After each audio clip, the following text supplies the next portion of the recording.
Nakitang patay ang dalawang batang magkapatid sa loob ng kanilang bahay sa San Mateo, Rizal. Sugatan naman ang ina ng mga biktima na siya ring itinuturong suspect sa krimen. Makibalita tayo kay Von Aquino. Bangkay na ng matagpuan ng kanilang mga kaanak ang katawan ng 2 taong gulang na batang babae at ang 4 na buwan niyang kapatid sa loob ng kanilang bahay sa Buntong Palay, Barangay Silangan, San Mateo, Rizal, alas 5 kahapon. Ang suspect sa pagpatay, ang kanilang sariling ina na natagpo ang duguan matapos maglaslas ng pulso. Paano mo napatay ang mga anak mo? Pinapangupo sila ng kamay ko. Bakit mo nagawa yun sa mga anak mo? Hindi ko po alam. Basta alam ko lang po, pinapatulog ko lang sila. Cause ng death niya ay suffocation. No? Sinupukit siya ng kanyang nanay, tinakpan yung kanyang bunganga, and then doon namatay na yung mga bata. Ang mismo mga kaanak nila ang nakatuklas sa bangkay ng mga bata nang pwersahan nilang pasukin ang bahay dahil maghapon na raw hindi lumalabas ang mag-iina. Ano yung itsura ng bata? Wala na talaga.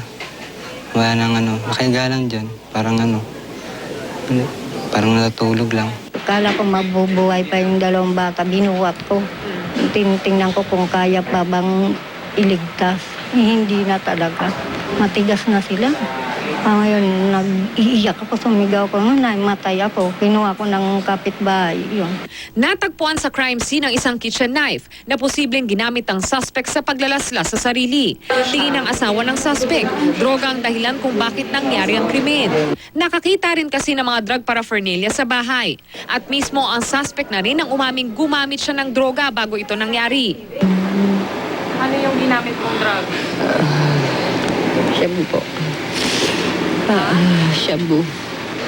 Bagamat ikinagulat ng kanyang pamilya ang nangyari, dapat daw harapin ng suspect ang kanyang ginawa. Siyempre, kasalanan niya yan. Di pananagutan niya yun.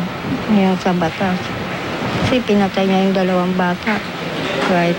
Ako man, masakit sa kalooban ko. Maharap sa kasong 2 counts of parricide ang suspect na ngayon ay nakakulong na sa San Mateo PNP. Von Aquino, GMA News.